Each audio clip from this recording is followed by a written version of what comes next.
In Tahrir Square last Tuesday, as on many other occasions, when Muslims went down to pray, they were protected by Egypt's Christians.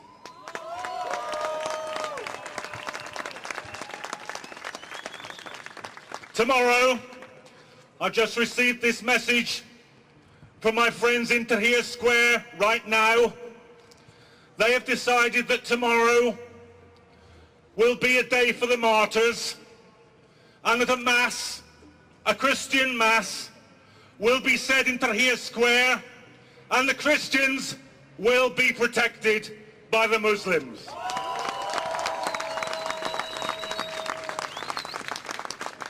So my message to David Cameron today is this: don't lecture us about British values. I'm interested in Egyptian values. I'm interested in the values of the Egyptian revolution. It's no mistake, you know, that speech is made by Cameron today. Perhaps no mistake, it's made in all places in Munich today. Because the BBC rants this morning about the threat of the Muslim Brotherhood taking over in Egypt, and at the same time the Prime Minister of Britain is ranting in Munich about the threat from the enemy within. Now let's be absolutely clear. What every Muslim I talked to said in Egypt, what every Christian I said to talked in Egypt, what every socialist I talked to said in Egypt, what every trade unionist I talked to in Egypt said, this is a people's revolution against the plutocrats, the murderers, the torturers, the globalizers, the corporations. That's the revolution in Egypt. What incredibly brave people they are. What incredibly brave people they are. Organised so brilliantly. When I went into Tahrir Square, as Tarek said, there was cooperation between the army, at least some of the rank and file soldiers. The rank and file soldier, the squad, he asked to see my identity. I showed him my passport. He then passed me over to a woman in a full burqa who searched my bag, apologised and said it's for our own safety. Now I recommend this policy to the British Airports Authority. I would feel safer if instead of searching women in burqas, they allowed women in burqas to do the searching. That would be a value worth having in Britain today. And we all know what the link is between this and war. Because just imagine this for a moment.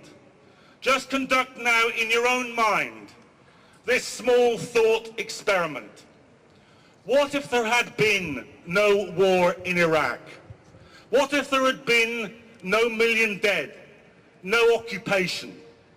What would now, after Tunis, after Cairo, after Egypt, what would the headline that we would be reading say?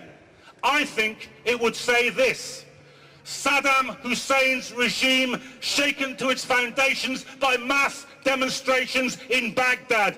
That's what it would be reading. And that is the way that we would be dealing with all the Arab dictators. It is people power. It is the power of revolution. It is the power of self-organization, which is the only way that it is worth getting rid of dictators.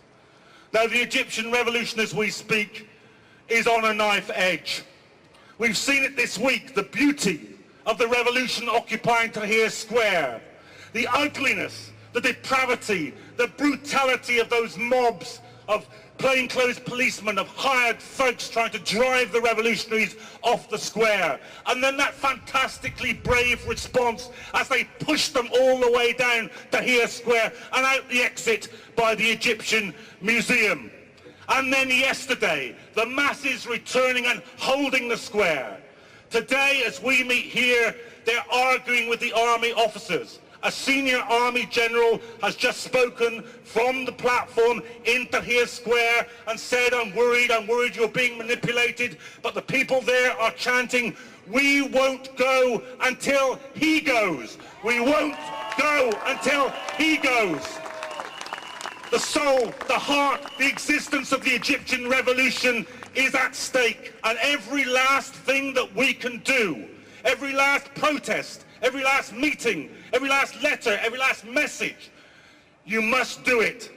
Because this revolution is a profound revolution. It can alter the whole imperial architecture of the Middle East. It can deal at one moment the single biggest blow that could be delivered to Islamophobia. It can give a beacon of hope to working people and poor people the globe over.